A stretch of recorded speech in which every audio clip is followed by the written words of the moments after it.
I gotta flip the camera. Yep. There we go. We're live. Usually what happens, Excellent. all right, so what happens usually when I check, we got a specific person who watches us all the time. But I'll check to make sure we're live. Welcome everybody on YouTube and Facebook. I'm going to go right here. I don't monitor the YouTube, but we go live on YouTube. I'm supposed to, when we do it, get the comments across, but I don't always, that doesn't always seem to happen. But here we go. Let's see. Yep, it says we're live. I took a cool picture. All right. Now that's looking pretty good. You're right there. Oh, Heck yeah. That's working. All right. Message, one person watching. All right. So let's get off that. Go there. Back to Facebook. All right. So now so I'll monitor the comments. If anybody has any questions on Facebook for this, so the way it works, and we'll get it going for the audio. When I start, Matt, I think you've been through this part at Revival, right? When we did it. Yes. So there'll be a 30-second spot that plays for the Spirit of French Lick. They're our sponsor, along with Alan Bishop, who does One Piece at a Time Distilling Institute. They both have ads that they run, being our sponsor. So I'm going to run that, and then we're going to go into the theme song, and we'll get this thing started. I mean, we're kind of winging it, right? Oh, always. Yeah. So I'm going to count on you to really, this time. I mean, last time I think it was just a touch the surface kind of thing, but sure. Let's just go into the experience and everything, and go from there. Yeah, love that. All right. A headphone and microphone check. I swear to God, I did it. That's the right thing. All right, here we go. 45 minutes. It's all working. Let's go.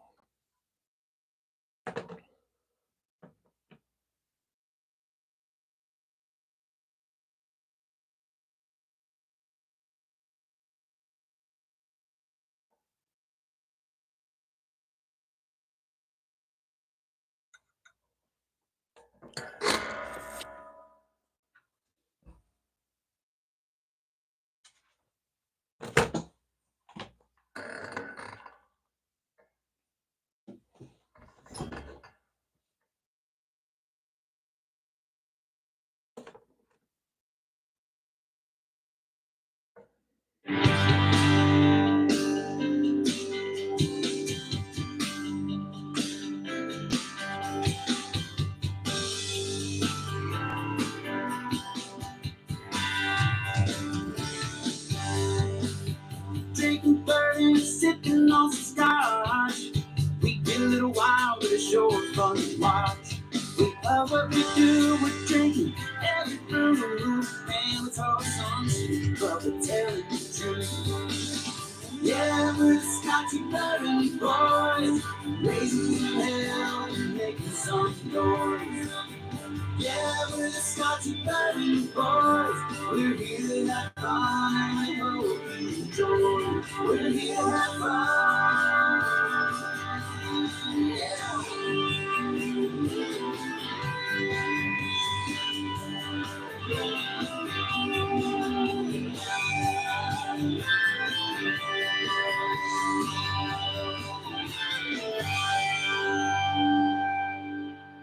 All right. Welcome back to another podcast of the Scotchy Bourbon Boys.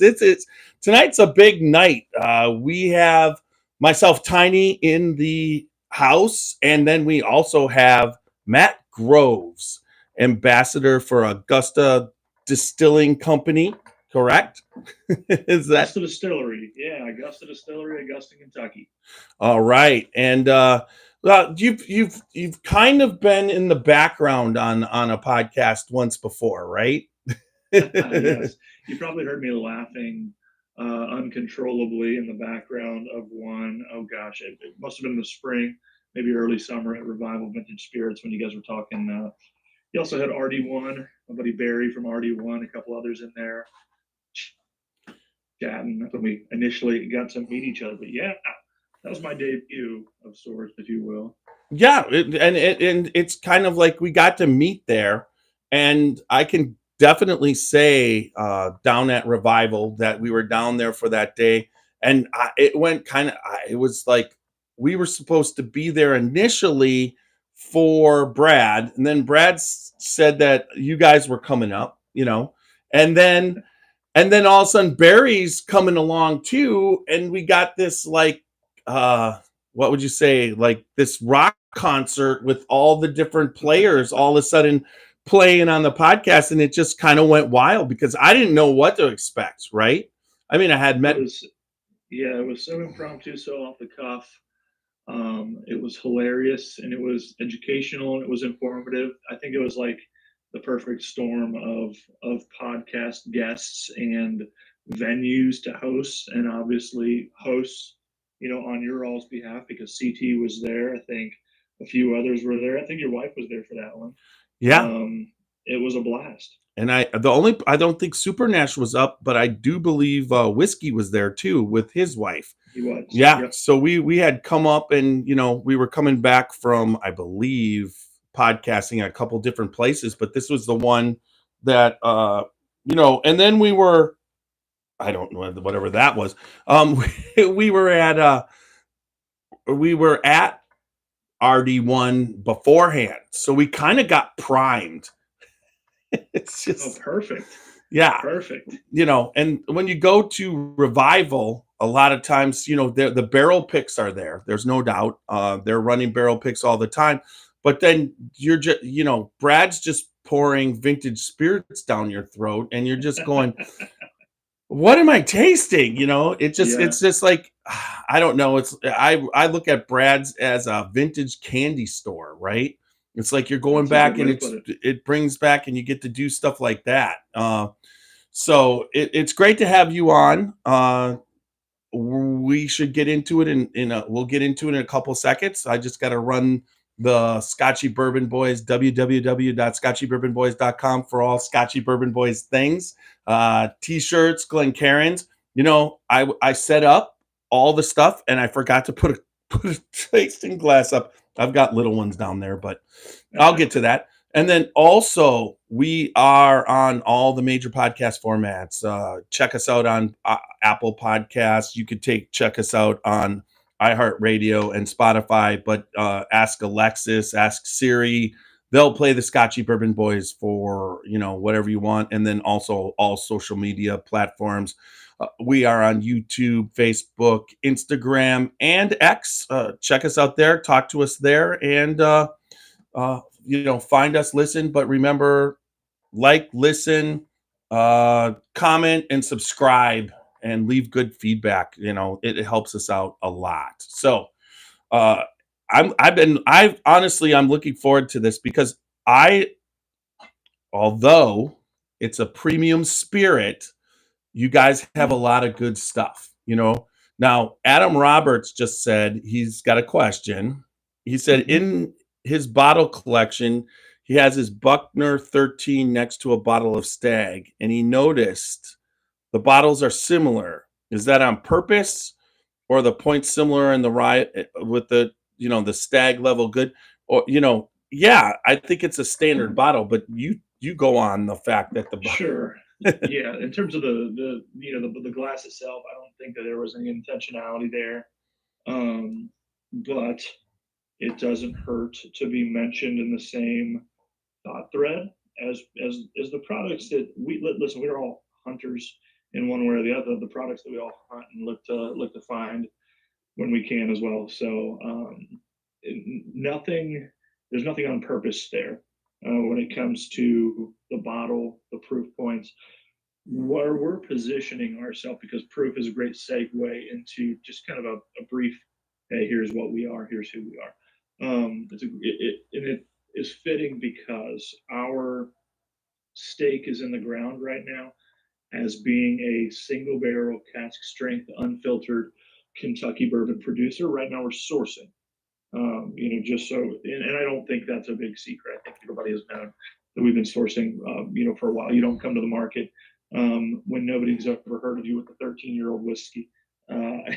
Right. And surprise, we've just been quietly distilling for 13 years. Now, like many brands that start, we have to fill a gap between the time when we really want to start creating cash flow for a business and the time where our own distillate is mature enough at a point where we're comfortable releasing it. So for us, that sweet spot is going to be 8 years.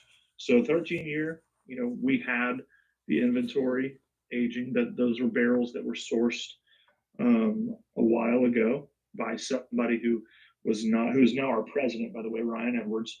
He had purchased those a long time ago, and then met the people who were going to be starting Augusta Distillery. And Ryan is one of the more, I guess, intelligent bourbon minds that I've ever met. He comes from a banking background, but his true passion has been bourbon, and specifically ultra premium or longer age bourbon. So as a company, we're saying to the distribution network right now, the product that you're going to be able to find on the shelf, whether in Ohio, your OHOQ agency, in Kentucky, at your stores, in the other areas of distribution that we'll get into, that we're about to expand into, 8 years minimum, and everything will be single barrel, cask strength, unfiltered Kentucky bourbon.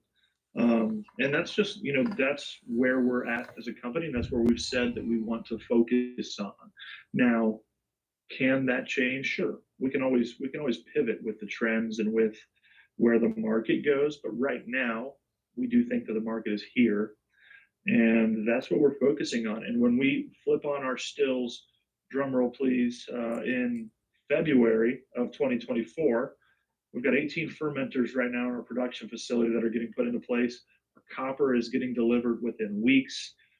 And then it's all systems go on connecting the pipes and the wiring, the electric, the welding, everything that needs to happen to start producing the first, to our knowledge, legal distillate out of Augusta, Kentucky, historically.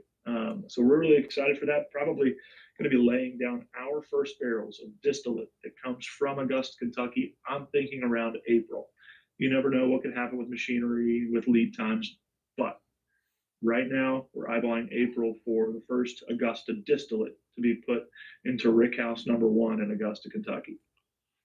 Well, So I hope that answers your question, Adam. that's exciting. Now, what do you got the dimensions on the still? What size still that you're putting in? Yeah, so 14-inch diameter.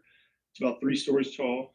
Custom piece from Vendo, which is the premier still maker, making just beautiful pieces that produce some of the best bourbon in the world. So we're really excited to be getting that in soon. We're starting with one, and then by 2025 we will have a twin for it. So what that means in terms of production capacity is by late 2025 we'll have the capacity to produce about 12 to 15,000 barrels of Kentucky bourbon annually. So the first, let's say 2,500 to 3,000 will be stored on site in Augusta. And we have 2 rick houses under construction right now, about a mile and a half outside of Augusta, still in Bracken County, where the rest of those barrels will start populating. That is a great stat. That is one thing that will, you're going to be 12 to 15,000 barrels being laid down a year.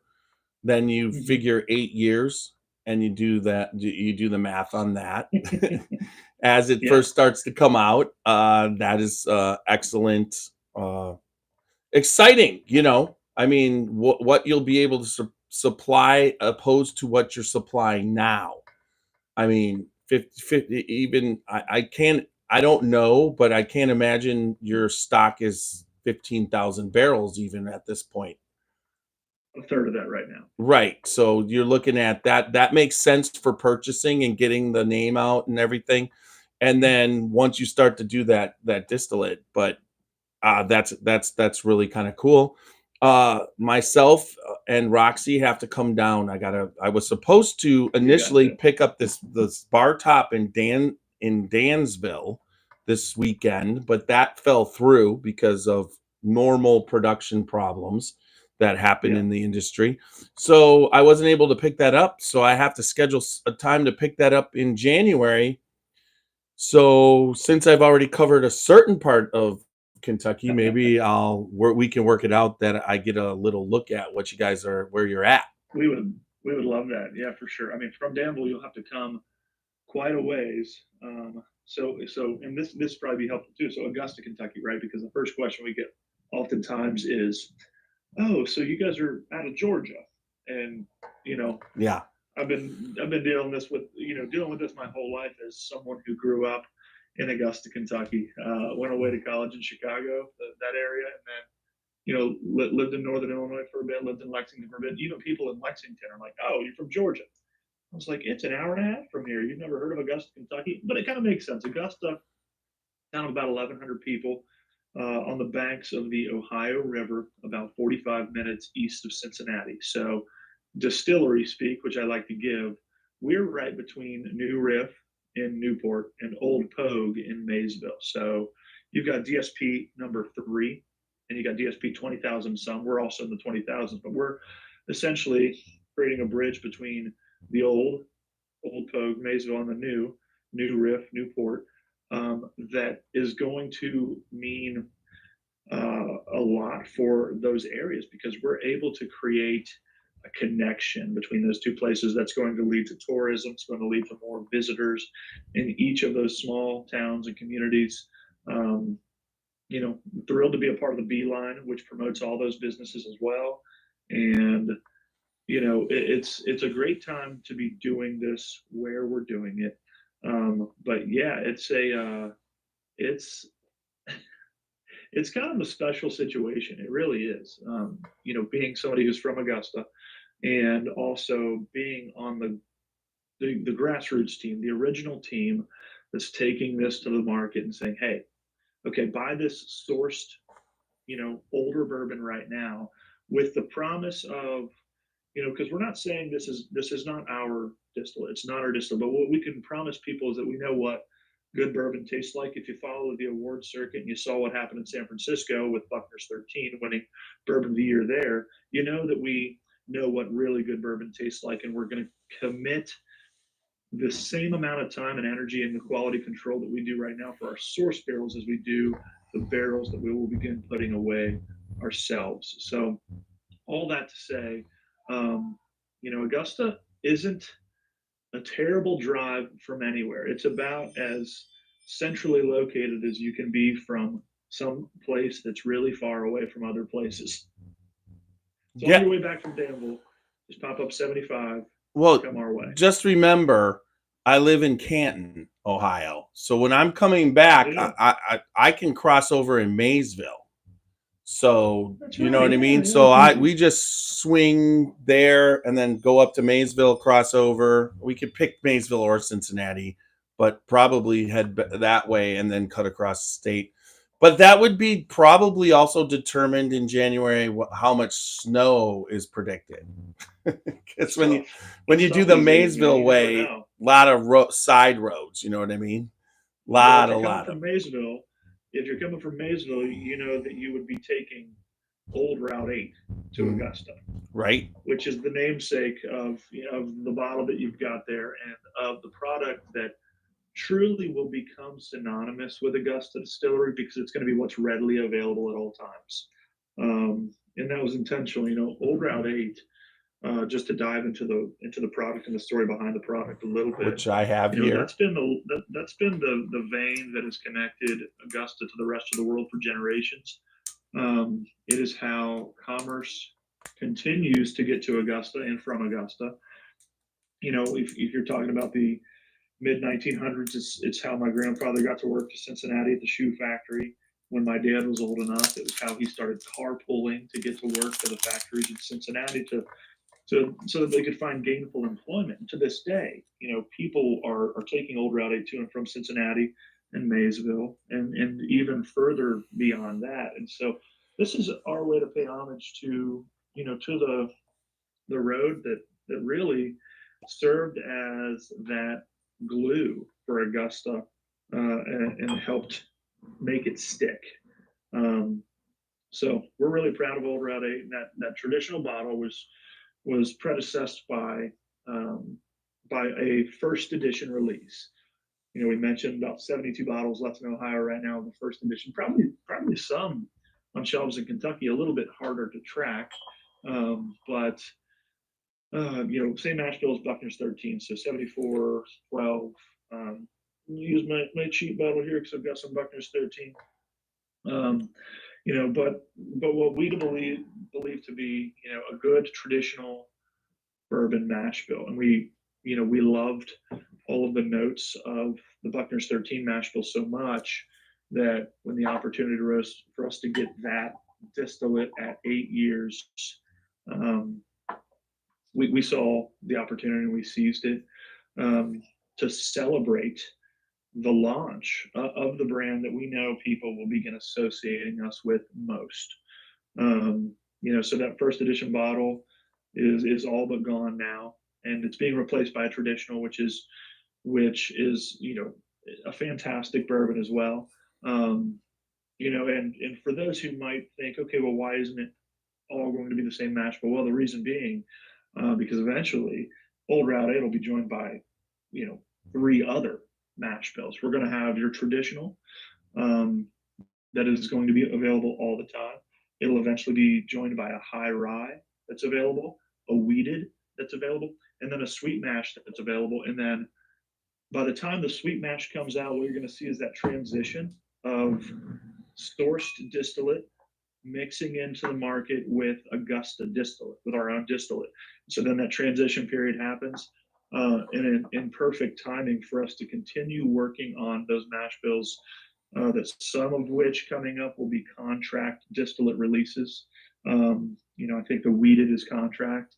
The high rye and the sweet mash might be contract as well, but we're going to be able to, continue that Old Route 8 brand, not unlike other popular brands that you see on the shelf right now with 4, 5, 6 product facings with just the same label, just in a different color to indicate which one. The first one that comes to mind for me is Weller, right? You've got that super recognizable Weller label, and the only variant is telling you what the mash bill, what the mash bill represents, whether it's the CYPB or whether it's the antique, and then the color. And so, we're going to have our own version of that on shelves where people are going to be able to easily recognize it.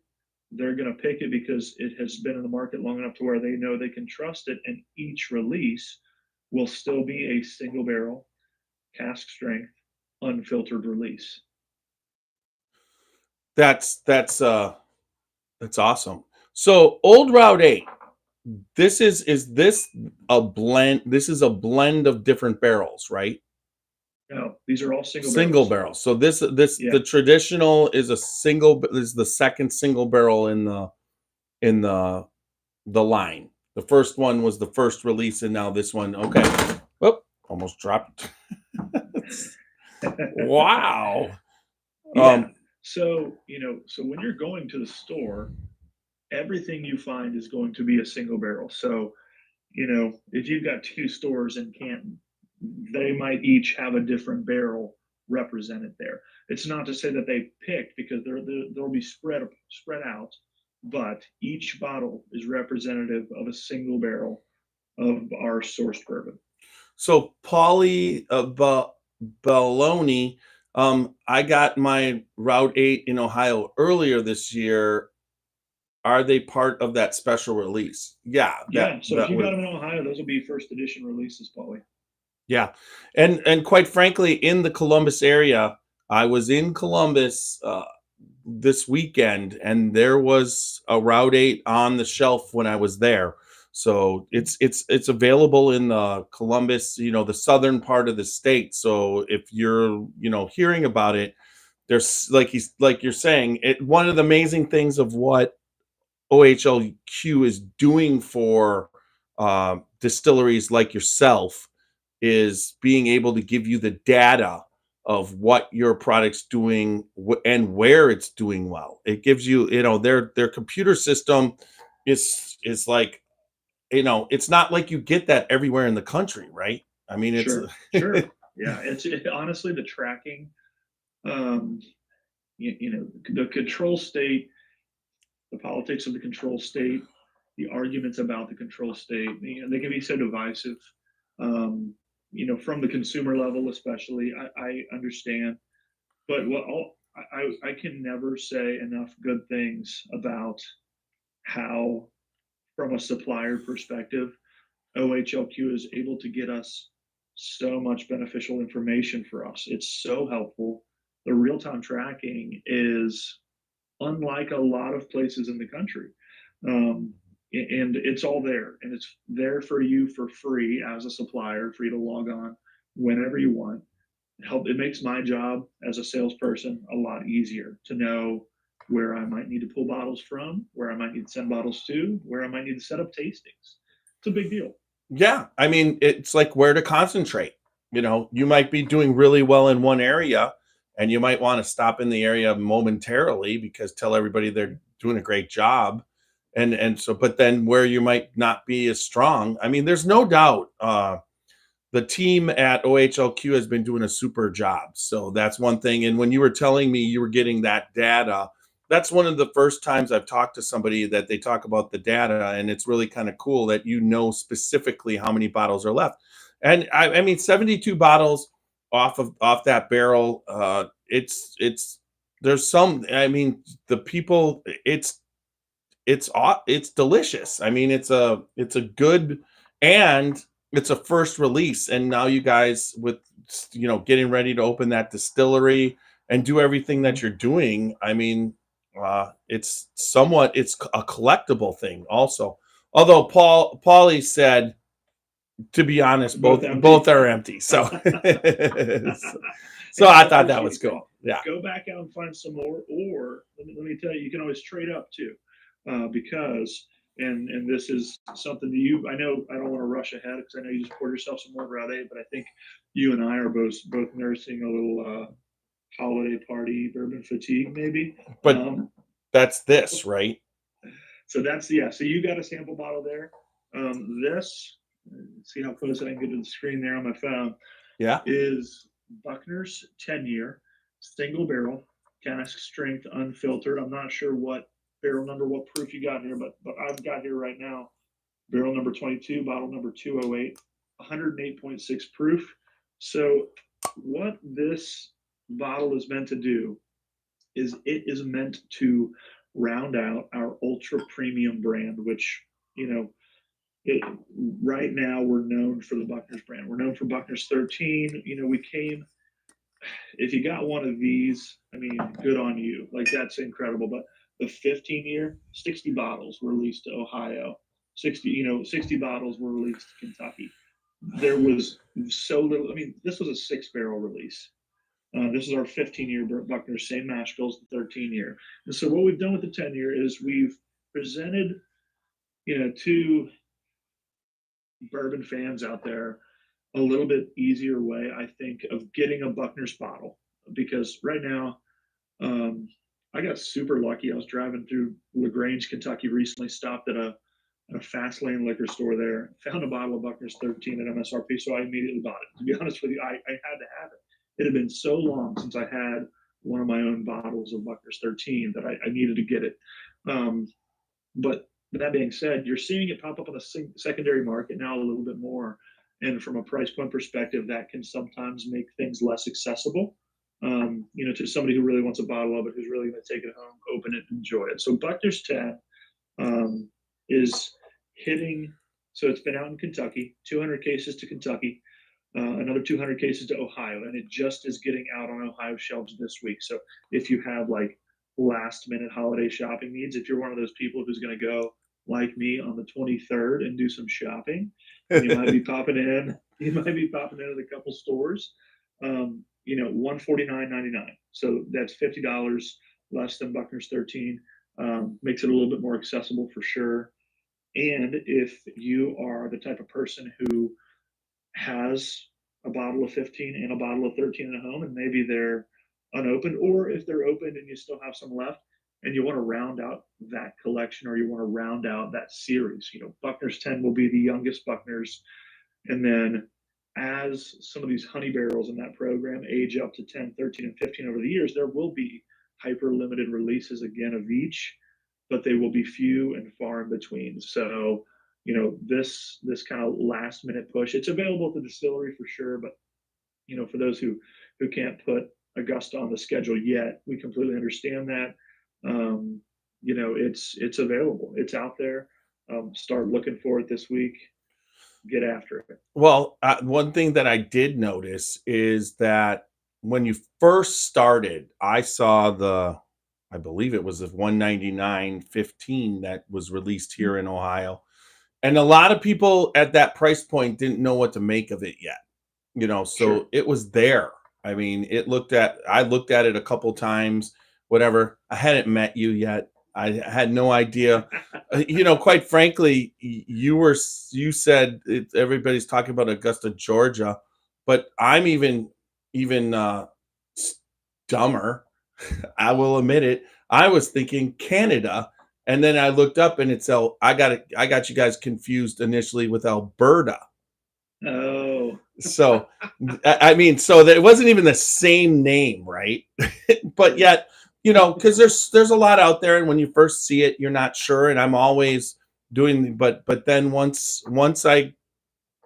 it's straight in my brain now. There's no doubt about it. You yeah. guys have done a good job marketing. You can tell people in Ohio are enjoying it, and they like, and the fact that it's here, Ohio doesn't realize that this quality bourbon is available to them here, and that's something, it's just not everywhere. Sure. That's very true. Yeah. And one thing that I do like to say, and I know anytime you start talking price, it can be sensitive. It's a sensitive subject for sure. But there are a lot of bourbons out there right now that a lot of us would be willing to pay beyond secondary market prices for, because of the name of the product, because of the label, because of where it came from. What we aim to do is say, and this, by the way, is once we have your trust. And that's a big deal for us. So that's why we're being as transparent as we can be, within the scope of a non-disclosure agreement with where our sources are from and things like that, which we all have to do. But once we truthfully are able to earn everyone's trust, which we're working hard to do, what we want them to know is that this product, these barrels that we source, the quality control they go through, you're going to get a same experience from the bottle that you are in some of those bottles that you're tracing around the country, chasing around the country, trying to get to stop at home or just to stock at home. And they do come at a premium, but that premium oftentimes is still a little bit less than the prices that we're all paying on secondary right now for the bottles that none of us can get around seeing come across our feeds or our screens every day. Well, and for us, being able to make something, to source something, to bottle something, to present something that is findable, that's available, that you can go and get a backup of or two backups of, that's really important to us. And that's the goal. Accessible, ultra premium bourbon. Are you going to pay a little bit more for it? Sure, but you're not going to go get A5 Wagyu and pay $29.99 for it. well, and you guys it's aged bourbon. You guys purchased aged bourbon at a time when that's at a premium. So like what you'd probably hope eventually, now we're talking, you start distilling and 8 years later, and then 13 years later down the road, and 15, I wouldn't say the price will become lower because based off what I've been seeing lately, you know what I mean? But maybe it would be held as you get in more into your own stuff because it's right Sure. there, because it shouldn't have to go up because you have to keep buying source barrels. Because, I've talked to many people, and, it's one thing to buy 3, 4 year old whiskey sourced, but it's another thing to start buying it 7, 8, 9 years, and then you're aging it further. Where you age it, I mean, some people don't understand. Well, you can put the money down now, but if it's still aging at the sourced area, then it's not like they do that for free. Yeah, you're It's paying rent for that barrel, man. You're paying taxes on that barrel every year. The rent, I mean, that barrel, unlike an 18-year-old, you're still responsible for everything on that barrel, after no matter how many years. And so, the faster we get those rick houses up in Augusta, the faster that we get our inventory right now of sourced bourbon into our own rick houses, that's going to make a huge difference. And to your point about selling your own distillate, yeah, the margin, you've got to believe, and who knows what the market's like in 10 15. years. Yeah, Let's 10, say, 15, let's yeah. round up to 10 years and say when Augusta Distillate exclusive is on the market, who knows what things are going to be like then? As much as I wish that I could predict the future, there's no way of truly knowing what the landscape of bourbon is going to be like at all. So How I much it's think changed that, since 2018. It's just oh, it's bonkers. insane. It's You know, bonkers. So yes, so then you understand, when brands like us, and there are a lot of brands right now that are starting up and having to source, and the brands that are doing that are paying more for barrels that are meant to be bottled off than historically we've ever paid before. You yep. know, I mean, that's just the fact of the matter. It's pricey out there. It's worth it. It's worth it for sure. Well, and I think there's a lot of people. I will say that initially when I got into this, and I still feel like I've been in it for a while and have gotten a really good education, but I really started getting into bourbon at the middle of 2018. And then once I started the podcast, you get a lot of information, but uh I've watched an evolution of not only what's being produced by the distilleries and how much they've had to up their game, where they were at, where they already knew there was a boom, but now, there's a lot of, like yourself, and there's a lot of distilleries bringing on large volume distilleries online, and now I'm just starting to see the shelves, since when I first got into it, them being able to supply some of the stuff everybody wants, and they're starting to be able to get it to more people. You see that they had increased it, but now it's just like, you could just go through a bunch of different distilleries. Buffalo Trace's double production. You Right. ask you ask Yeah. Yeah. you ask Harlan Wheatley. Well, you do realize that you get all your Blantons from a specific rick house, and that you advertise. How are you gonna double your production and put it in the? You can't put it in this. You can only fit so much in one rick house, and they're like, we built rick houses that are exactly the same. It's just like, yeah. So it's just like the amount. Obviously, the amount of whatever the supply is way low still, in this country. And the stats before prohibition is that we're still, I think this year, at like 89% of what we were producing at prohibition. And I believe during prohibition the population was 2 billion, and right now it's almost 8 billion. It's just like, when you think about the amount of people, it's not just the people in America. People don't quite understand that there's a desire for bourbon overseas. Now, I know you guys are probably not Absolutely. hitting that market at the moment, but I guarantee you there are people trying to acquire it over there. Yeah. I just saw a post today. The Southern Ontario Bourbon Society, they had a bottle of Buckner's 13, so somebody must have found a way to mule one across the border, which I love it. That kind of thing. makes me really proud to be a part of a team that's doing so much for the town that I grew up in, for the town that my mom still lives in. We stayed there with her last night after the holiday party. And to be able to share the message of what small town Kentucky, small town USA is like with people all across the country, and someday for sure, someday across the world, we got to grow to that point for sure. But for now, it's like, you know, since 2020, 2021, it's been Kentucky, Ohio, and then, if you're familiar with Sealbox, Blake Reiber over there has picked plenty of barrels from us, does an incredible job of spreading the word and marketing it to a national database of his mailing list, that sort of thing. You can obviously look at companies like Sealbox and say, okay, they've contributed to the growth of so many brands. We appreciate that a ton. Bourbon Outfitter, another one that's doing the same thing, and super appreciative of that.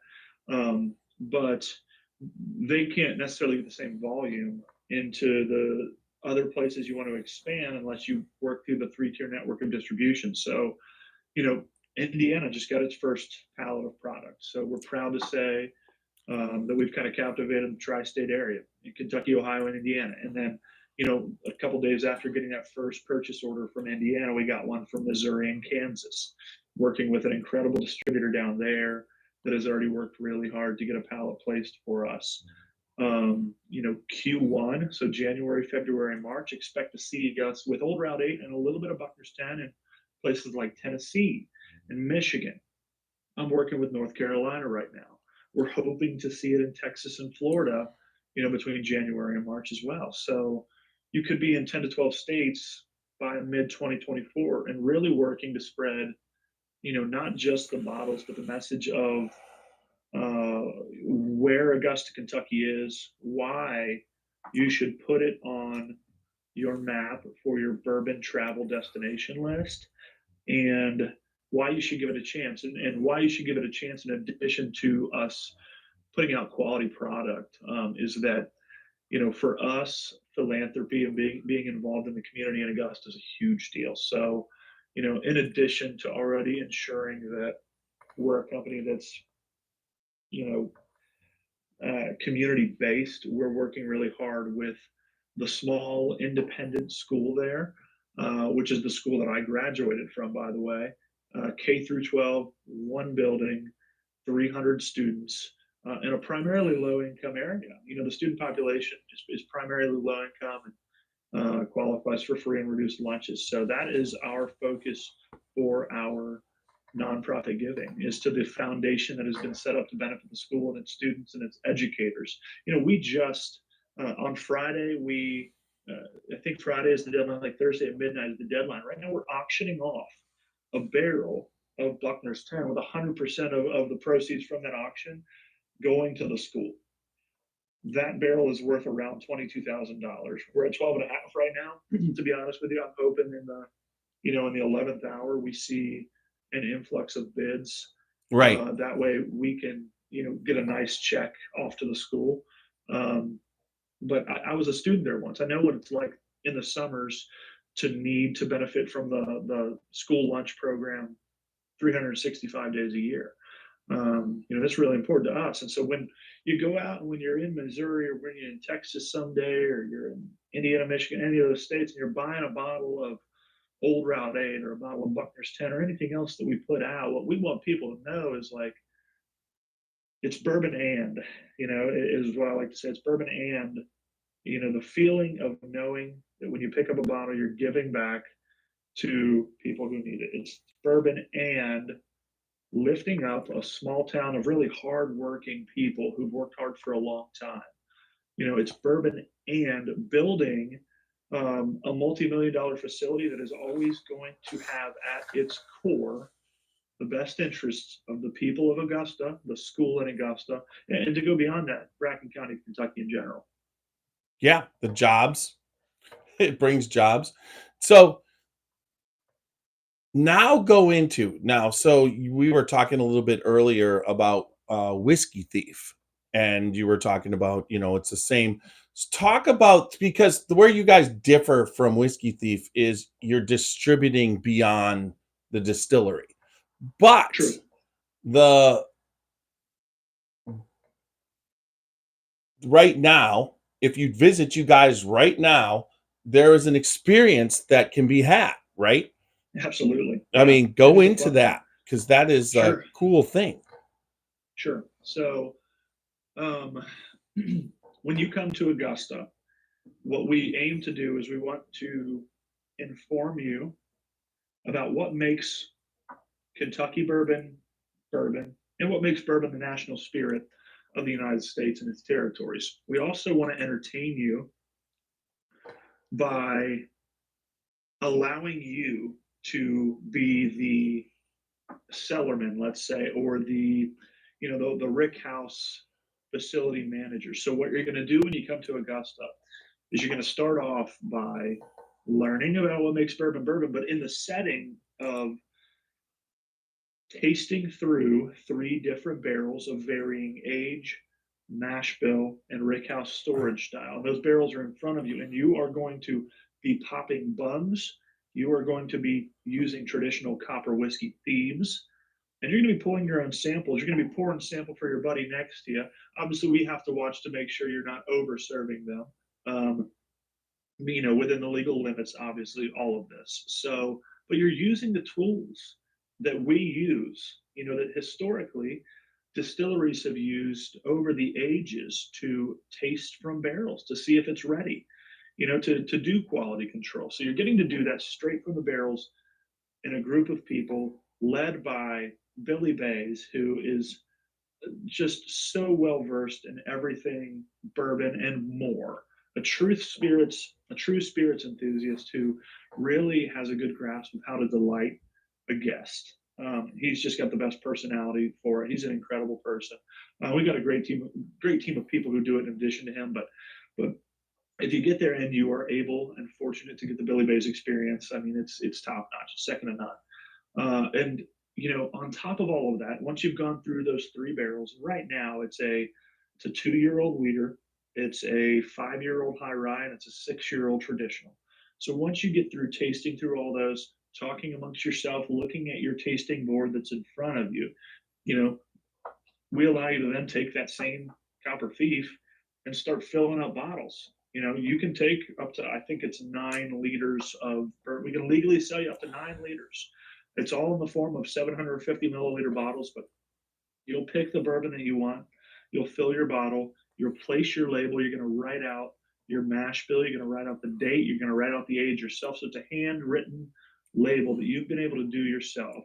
You can pop the cork in it. You can seal the plastic enclosure around it. And it's as much of an experience of working in a distillery, being in a distillery that we can give you. And then we take you on a brief tour of what is still currently an active construction site, but people have really enjoyed seeing the process. And we've had so many people coming back over and over again because they heard, oh, so now you've got fermenters in. Well, we want to peek through the window and see that. Or, your water towers up the back. Yeah, let's go back to Augusta this weekend so we can see what is new to the small Augusta skyline that we have there. It's an incredible experience. I actually get to take a group of friends coming up next month. I'm really excited about and run them through it. But all of that you can do for under $30. Obviously, you pay for the bottles that you want to bottle yourself, but that experience that's inclusive of 3 to 4, pours of bourbon, essentially $30. Our bar is open for you to taste, bottles bottles like Buckner's 13 if we have a Buckner's 10 for sure, Old Route 8. And the bottles that you're bottling for yourself, by the way, are under a distillery exclusive brand called River Proof. So something that'll never be distributed outside of Augusta, that it will be exclusively yours. So you'll be one person to get that barrel. Right it's not there at something the, that's it going doesn't out. get released beyond the distillery, right? Right. So, Exactly. Ross Cornelison, who is the master distiller at Mhm. Barton 1792, asked, "What's your?" We already the planned capacity. Now it's 12. What did you say? 12 to 15,000 barrels, or 10 to 15? Annually. Yeah, 12 to annually. 15 annually by the end Once of you get 2025. once you get both stills in. Exactly. So those will be continually operating. Um, And yeah, so late 2025 is I think when we'll probably be at full capacity there. And I think I met, I don't know, Ross, if I met you at, was it at Kentucky Bourbon KBF? Fest. I think I might have met you at KBF. Yeah, Kentucky Bourbon Festival. Ross actually, when we went into I'm just getting a couple crackers here to cleanse my palate. But when we went in to Ross came in, and I interviewed him, and I asked him what he was going to try, and he told me Old Route 8. So I was right there with him when he tried the Old Route 8. Yeah, I thought I remember that for sure. Yeah, I mean that can be a blurry weekend too. It was I don't know. You worked. Now, were you part of that bottle share group at the Motor Lodge or no? No, no, I didn't make it over there. I actually, that was a day trip for me. So I got there in the morning, set up, and then drove back to Cincinnati that night. Which isn't that bad, but yeah. It's not. No, I mean that's the beautiful thing about, I'm centrally located here, so that I can hit all of these places that we are and all of these places that we're going with the help of an awesome airport in CBG, right across the river in Hebron. So I can get anywhere I need to be right now in like 3 hours, 4 hours is perfect. Well, and I really think that's part of Kentucky's I don't know if it was on purpose strategy, but realistically, the fact that the relationship to the Frankfurt area, the Louisville area, and the Bardstown area, and now it's going to go a little bit south with Elizabethtown, they're all within an hour of each other. So Yeah. in a day, it's not unthinkable to go from start out in Bardstown, hit Frankfurt, and end up in Louisville, and be able to do the trifecta of the area, and then you Sure. got the Lexington. I mean, it's just, and then as far as you guys, you're just right above and you're like above the Frankfurt, since the Frankfurt Louisville route. You're just a little bit above in the middle. Yeah, we're up here in an area that I do think you have to be a little bit more intentional to get to. New Riff is pulling in a ton of people right now, and so that's awesome for us too, because for the people that are planning a weekend on the Beeline in the Northern Kentucky region, Greater Cincinnati region, that all of a sudden makes us a lot more accessible, gives people a reason to come out this way. Between us, Pogue, Boone County, Neely, and then you have some smaller ones. Pensive and Newport is a great little operation. Second Sights in Ludlow doing some stuff other than bourbon as well. Really fun places to visit. Those are our neighbors, and like, the saying, I think, a high tide rises all ships. We firmly believe in that. We want to see all of them. We want to see everybody right now flush with tourism, as many days a week as they can do it, as many days a week as it makes sense to stay open, because it makes us all better. And once again, not yet competing with each other, because you're not. Sure. It's just like everybody seriously who's producing isn't having any problems. If you're having problems, it's not because someone else is taking the business off. You're having problems based off of whatever you're doing. You know what I mean? If you're doing it right, it's selling. I mean, it's just even proven over and over and over with how much MGP sells, Now, one thing that's great is that this is Kentucky straight bourbon. So we all know it's not sourced by MGP. And like you said, I've heard a couple people who write have deduced. I won't sit there. We won't go in there who the sourcing is from, because you have a non-disclosure. Yeah. But they pretty much go by exactly whatever, and then they'll just be straightforward. And so if you look around, people, you can kind of some people have figured it out. But with that said, let's talk about. I believe I got this bottle signed by. When I was at when we were at Revival. Revival, probably. Yeah.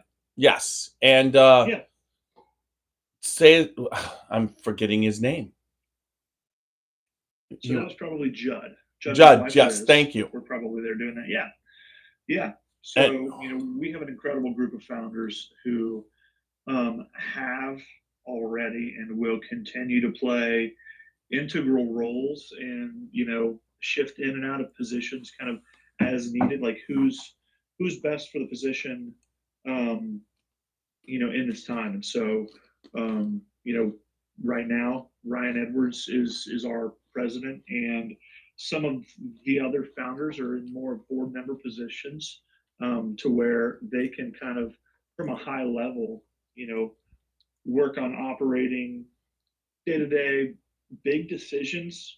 There's a lot of big decisions that are being made right now, as a place that is actively under construction and working toward, first phase, which is getting production up and running. So now Ryan is day to day, and just an incredible guy who's doing an amazing job of guiding the personnel and staff right now. And it's wonderful to have somebody who is committed day to day. So he left Post, as I believe his role was like a senior vice president at a bank, and left that and said, okay, bourbon is my career now. Bourbon's my dream, and bourbon is now his full-time job. While the others on the board of founders oftentimes have full-time jobs away from the distillery, Mhm. So Yeah. whereas they were doing a little bit more now, we've been able to really focus on having Ryan lead the teams. Well, and also what like it's not an easy to be a promoter, as you know, as you're an ambassador, you are there for the company, you promote it. Time wise, it's not forgiving. I mean, you take phone calls all hours of the evening because it's whiskey. I mean, I don't know what to tell you. And then Yeah. also, there's traveling involved, and I don't care what anybody says. You can drive, you can fly, you can be escorted, but you do a day where you're promoting bourbon, you're sipping bourbon, and you're doing it. By the end of the day, it's not like the normal 9 to 5 job, and every time you do it, it seems to be a little bit different. You know what I mean? Every time I go someplace or sure. do things, sometimes there's a lot of whiskey flowing. Then other times it's like, well, we didn't even drink it. But you don't know what to expect from a day-to-day thing, as you know. And sometimes, and it's what would you say? It's just it's like existing in a different part of your mind compared to other jobs, and it's not something that is easy to do. No, not easy. That's for sure. It's And I've fun. done. It's It's a definitely blast. fun. It's a blast, and at times it's exhausting, and at times it's super frustrating. But like anything, it's also super rewarding. And for me, like the rewards have always outweighed the costs. For me, this has been a really, from a social standpoint and a feel good standpoint, a high return on investment for what I've put into it. Because the people that you meet are second to none. Like this community of people is they're just fantastic. And I'm super grateful for all the people that I've met in the short time that I've been with little over a year at Augusta. And in that time, I feel like I've made lifelong friends and connections, people that I now talk to about way more than just bourbon, that's for sure. Hmm. People that I look to as a mentor, whether they know it or not. Barry Brenniger, RD1 comes to mind, somebody that I've asked about sales and distribution. He's their national brand ambassador. He's just a good guy.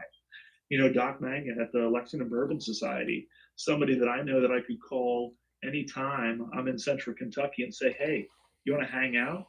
Just catch up. He's going to do that. You guys, I know that anytime I ran into CT at Bellevue Bistro a couple of weeks ago. I was Yep. having breakfast with my mom, and I ran into him, eating. And so it's about way more than just bourbon. Bourbon's obviously the unifying factor, but the things that we've been able to um, accomplish together because of bourbon. The ripple effect is way larger. Well, but that's why that's what I tell everybody. Some people are like, uh, you're just in it for the bourbon, or they'll be like, what, the bourbon is too important, and I'm just like, no, I'm in it for the people. It's Yeah. has not. I mean, honestly, bourbon is the connecting factor. It's something that when people who are in this what would you say, bourbon life or whiskey life, to it's in perspective, because you're not consuming it as if it's whiskey that you're trying to do shots on. You're consuming Exactly. it you're consuming it to relax and have a good time with people. It's a Mhm. social thing, and the people within the group, for whatever reason, people whose brain go to bourbon and can enjoy bourbon, are fantastic individuals. They're well grounded. They're not fake. They're real. I mean, For you sure. know, some of the you meet the marketing people, and that's a different story. Okay, the marketing's a little different. But as far as the people making it and supporting it, uh, and I even look at it like marketing people are different than promoters. You know, people who promote it with the people working directly. You know, when Booker was going around talking about bourbon, he had people that were with him that promoted with him, and he wasn't on. You know, when you those people still to this day talk about what it was like to go on the road with him, and how grounded and what he did, and how he did it, and he set standards for how you had to go about doing it. And it's the same thing today. You still can go around to the individual places, meet the individual bar owners, meet the individual liquor store owners, and Mhm. talk to them and know them, and it's just still part of the whole process because they're part of it too. Absolutely. Absolutely. Yeah. Yeah, this has by far been, I think, and I worked in a couple different fields. I was a journalist for a while. Worked in marketing and small business for a little bit before I got into craft spirits. But this has by far been the most rewarding, career path that I've chosen for myself. Right. It's rewarding personally. Yeah, Um, absolutely. it's like people appreciate what you're doing, and they appreciate you. And there's Mhm. certain aspects of, there's a lot of sharing. There's no doubt about it. And it's just I've made more friends easily in the last 5 years than I made in my whole life. I mean, I just Right. have, meet such good people. And then when you get together, and you're always, like you said, we're always running into each other. And it's just I mean, it's something that you want to be associated with, I think. And Mhm. so that for sure. Let's just talk and give I'm drinking now in this. All right, so I'm really supporting the thing. I got the Beeline Glencairn right here, Oh, and very nice. Very nice. you Oh, guys looks are like our part of friend that. Jolie. Yeah, let me see. I think And, I'll go back to my Buckner's 13 here. I and know I was telling you a little bit earlier what I was drinking. I've since had, so I started out with the Jack Daniel's single barrel rye, and then I went Eagle Rare because, you know, why? it's Who can go wrong with that? right, exactly. But then I've been, this is now I think my third little pour of Buckner's 13. Now, the one that I've got was actually a pick by Star Liquor in Northern Kentucky. Okay. Um, and this might have been one of the OGs because this was barrel 13. So that was probably the first release of Buckner's 13 back in 2021. 123.9 on the proof for what I'm sipping here. Now I know you got a hazy, right? Yeah, I got the Revival Nice. at 140. I think it's 141. So that was a blast, by the 70.5. way. Yeah, that was what an incredible experience. They picked the first Buckner's 13 hazmat out of Augusta. Sealbox picked a couple, but Brad, Shannon, their crew at Revival came and they picked they picked the first one, and it's so fun to host them. And you know what I love about Brad and talking about people that we've met who change you like instantly. Brad Bonds is one of those people. Um, a true champion for bourbon in general. Obviously, he has a deep appreciation for the best bourbon having already been made, and I'm not going to argue with that. I'm not going to argue with the guy on that. That's for sure, because you know, obviously, the business model they've been able to create there proves that. I think, um, but Wait, he I will has become say, such a good friend. I will say, I don't know. You could be right. The stuff that you taste from the 70s, the 50s, the 40s. I mean, he's got it all, and you get to taste it, and it has a very unique taste. But what is Augusta going to taste like in 50, 60 years after sitting in Sure, the bottle? Because it's going to change too. It'll be a dusty. absolutely. And it's not, you can never compare. You can't, there's no freezing bourbon. I don't care what you say. So it's not like we could take a 1973 and compare it in, and compare it in 20 years or 50 years, whatever, because 73 to whatever is now 50 years, because the 73 now will be 100 years. Right. And so True. there's no Very way to true. compare that. But at the same time, It's a scale, it's a sliding scale. yeah, what is 50 years in the bottle going to do to the current, people? All I know is history. There's always a certain aspect of we're living in the best time, but I guarantee you in 1898, E.H. Taylor probably had a discussion about how awesome and innovative they were. And this is the best time to be living. And then also, there's a certain aspect that as it evolves, modern technology doesn't quite stack up to the way it used to be done. And but in 50 years it will. I mean, that's just how history works, you know what I mean? Yeah. There's certain Definitely. things we're doing, but we don't know what it's going to, exactly, but you kind of know, because it's just, I mean, in 1973 and 4, don't tell me industry standards were the best ever, because in my opinion they made some damn shitty cars that rusted out pretty quick, and they were looking for quick ways to do shit, right? For sure. So Yeah, we've got a lot of corners historically. so yeah, they say nobody cut corners, but I don't know. We don't know. They probably, it's 1974. They probably were. So yeah, that's a valid point. Valid point for sure. All right. So now it's time to turn into the marketer guy. Sure. Give your the can spiel that you're capable of doing when you're in front of, let everybody know about it. Yeah. I think I said what we're aiming to be is we want to be your go-to when you think of single barrel cask strength unfiltered Kentucky bourbon. We do. We want you to know that it's not going to have to be a special release. You're not going to have to, if it goes our way, you're not going to have to stand outside in line and wait for it, or enter a lottery and hope to get it.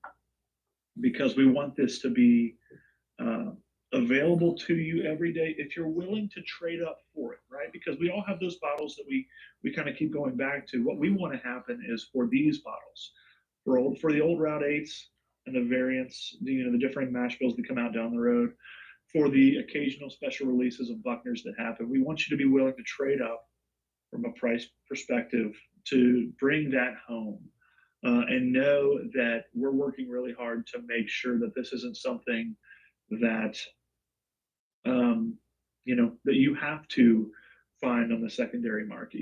There's no getting rid of the secondary market, and in some ways, the secondary market advances what we're all trying to do, whether we want to admit it or not. But what we want you to know, as somebody who's going to go home and sit down after work, whether you worked a 9 to 5 or a 5 to 9, or a nurse coming home from 36 hours straight, we want you to know that we're hoping to provide products that are going to be there waiting for you, and will always be there waiting for you, because they're always going to be available. And we want to hear feedback, positive or otherwise. We want to hear from you. We want to hear from people. We want you to trust us. We want you to know that the most important thing to us is that we're presenting ourselves in an authentic way, in a way that makes us good stewards of what we're doing on a scale much larger than Augusta, Kentucky, but we also want it to be a scale that is resemblant of Augusta, Kentucky. You know, small town, morals and values, hard work, and doing everything we can to uplift each other and uplift Kentucky bourbon because we believe in Kentucky bourbon. So we're always going to be. And um, high tide rises all ships. You know, we're all in this together. To go back to that, I'm not telling you to, and I would never speak poorly of another brand. We're not that type of group. We're not that type of people, personally or professionally. You know, we don't believe in putting others down in hopes of lifting ourselves up. So if you say, well, no, we don't want that because we like this, okay, drink as much of that as you can to help that company and to make sure that those people, those staff, those employees are able to continue on in their efforts to do the same thing that we're trying to do. Because what we're trying to do, we're not reinventing the wheel. Maybe we're smoothing it out a little bit, but we're not reinventing it. No, but I could tell you one thing. The one when I taste Augusta and Route 8, there's no doubt that you're talking about uh, big, bold Kentucky bourbon. It's not something different, and you're producing it from where you're producing it, but then giving the experience that you're giving. I mean, I would suggest anybody. I want to get down there. You're you're hitting on all cylinders when it comes to this particular way of doing it.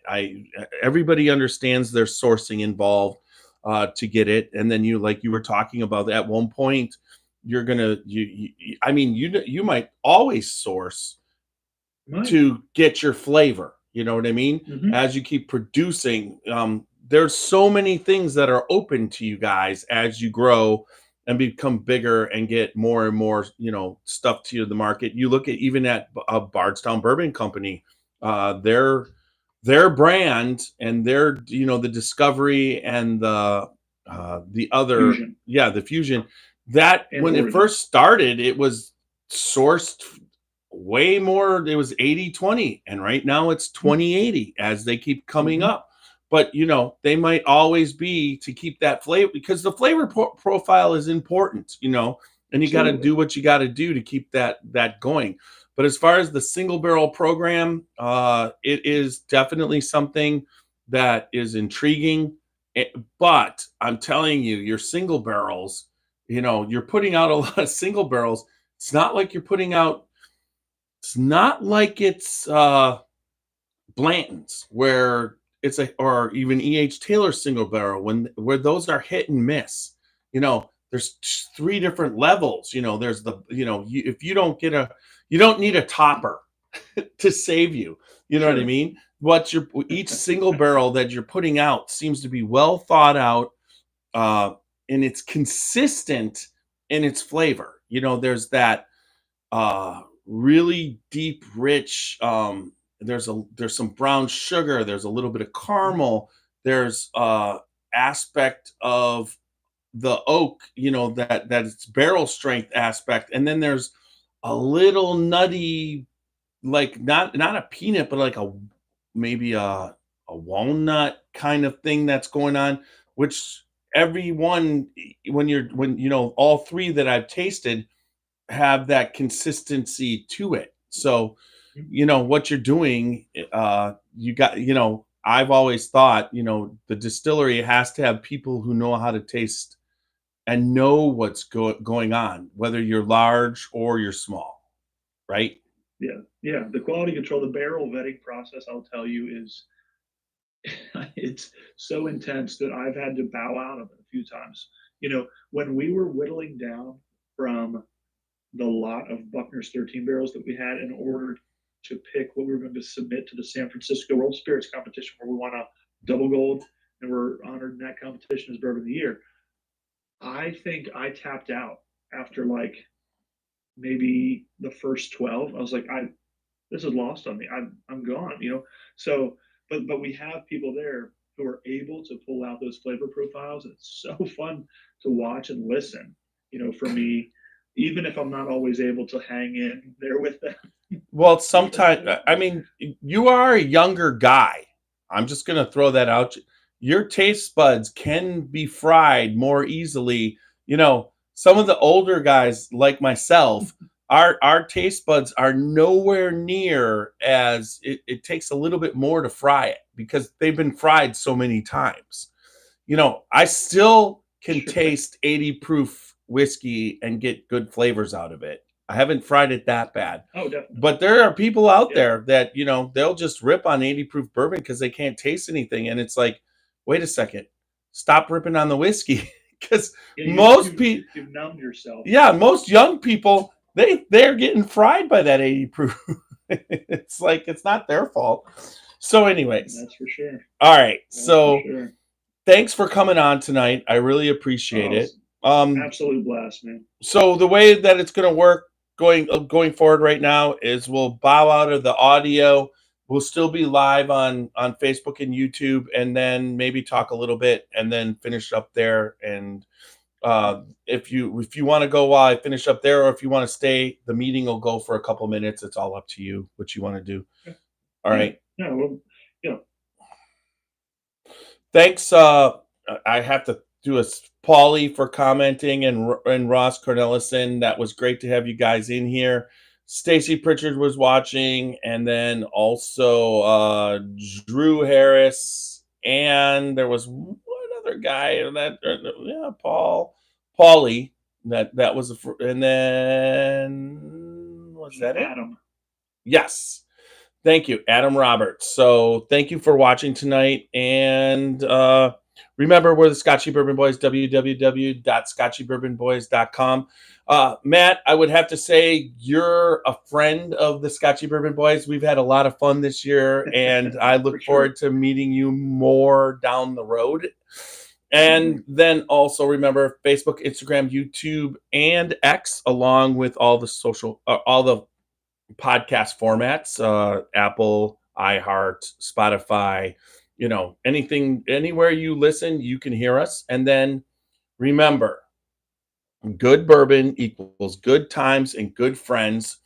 Drink responsibly, don't drink and drive, and go out there and live your life dangerously. Little Steve-O's going to take us out.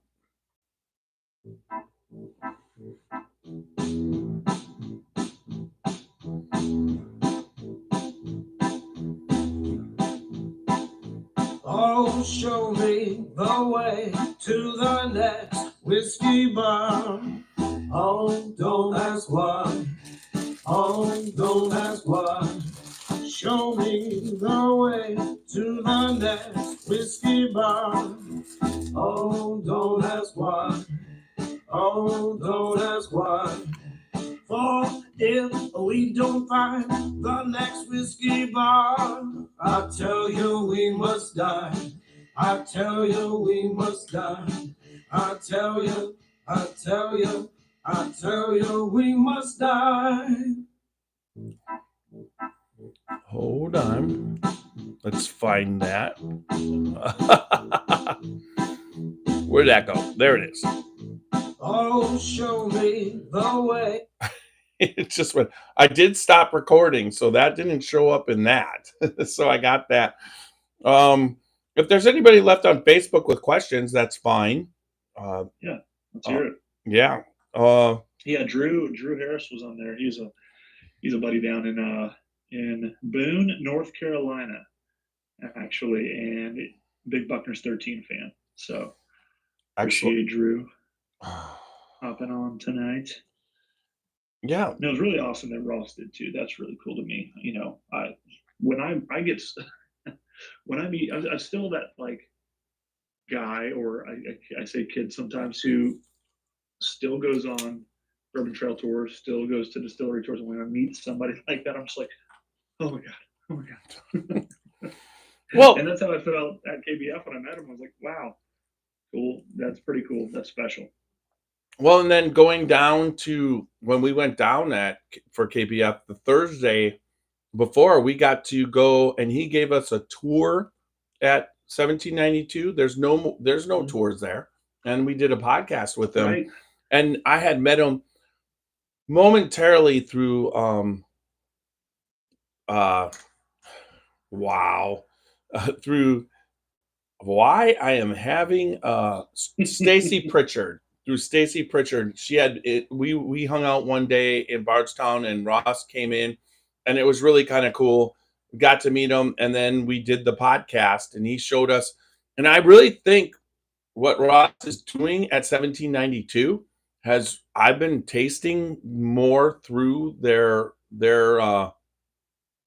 what their releases are. And I really think he's brought something to the table that not that the foolproof didn't win bourbon of the year, but some of the other stuff, even the small batch or their sweet wheat that I've had in the past, I've liked it, but now I'm like, that's really awesome. So, he's done a great job, but also the same thing. One of my bucket list things this past, I had not got in 2019, I got to talk to, without being part of a podcast or anything, I got to meet Jimmy Russell at the Kentucky Bourbon Festival gala. That's awesome. But I mean, I Yeah. talked to him for like 5 minutes. No, 5 seconds. It was like, hey, it was nice to meet you. We support what you do, kind of thing, right? And but I was Right. just a fan then. But once the podcast started, I've been trying to go and see him multiple times and have missed him over and over and over. We're friends with Fred and Sandy No, friends, we keep meeting a lot of people in the industry, just like Rob, that type of thing. But to meet him this weekend and have him be there specifically because Greg Schneider asked him to be there to see us, that was an honor. Yeah. But I'm Yeah, like that's cool. you. But when I come to your place, that'll be an honor too. You know what I mean? For sure. Seriously. It's unique in its own right.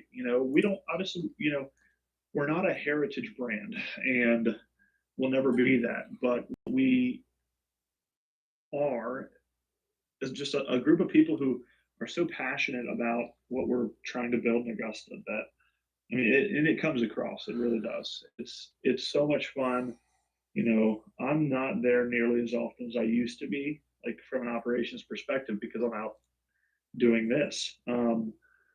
But when I'm there, there's an energy there. There's an inspiration that comes from there that is unmatched. It's fun. It's a blast.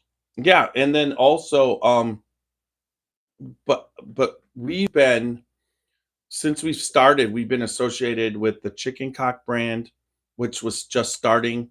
We've been associated with the Log Still Distillery, which I Oh, mean I with love yeah. that. I love Lynn Dant. Lynn is one of my favorite people.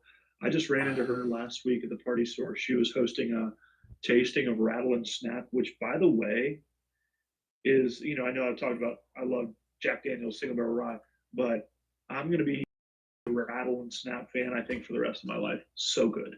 Yeah. I initially knew about Rattle and Snap probably a year and a half before they put it out. They had their fifth district, but we were right there to do a podcast right before they were launching. They didn't even have everything built down there.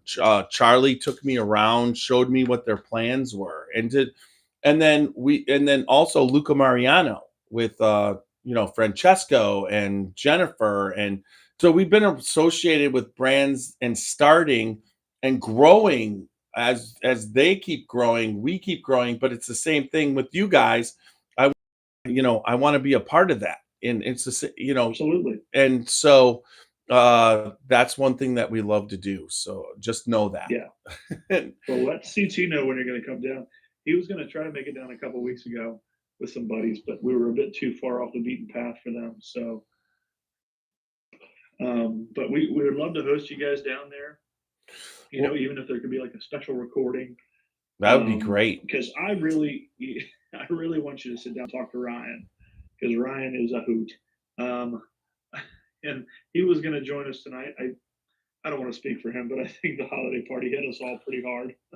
It hit. I mean, like I said, after yesterday, I got home, and then this morning, I just thought I was going to load our.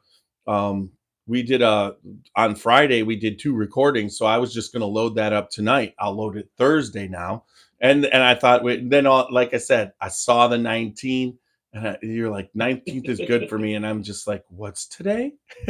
Because even though weekend got blurred, you know what I mean?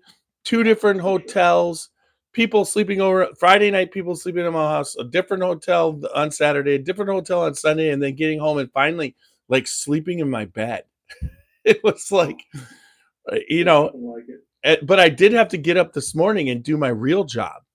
And that got rough this afternoon. So like, you know, I got a stat wasn't super productive today up until this. well, and yeah, I drove home from Augusta first thing in the morning. Left my mom, came home. I took a call, and then after that, I think I laid down and I woke up at like 3. So when did you see my Facebook message? Around 3? I think I responded at like what, 4? Yeah. Yeah. There you go. You sent the links to everything, and then at 8:42, so 8:42 a.m. You get hey man, you get a cruise message. And then at noon or at 1 p.m. Did you get this? At 3:45 it said yes, we're all set. Yeah. So Well, it's like initially this morning, I'm like, I gotta get him the link. So I actually came downstairs, and right before work, I'm sending out. I sent you the link to it so that you could, if he was coming on, you could at least have time to share it with them. Yeah. So, all right. He called me. He called me on his way back to Louisville and was like, "You got this one." All right, I feel that.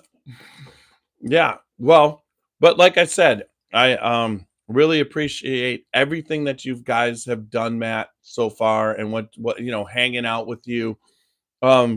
You've I mean, even that night you were telling people about the Scotchy Bourbon Boys, so I appreciate everybody you tell us about us. We'll keep telling everybody about what you guys are about. There's no doubt, and then so I think if I'll let you go.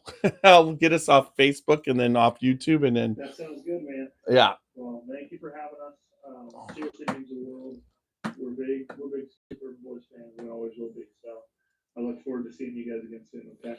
All right. See you soon. All right. Bye. All right, everybody. That was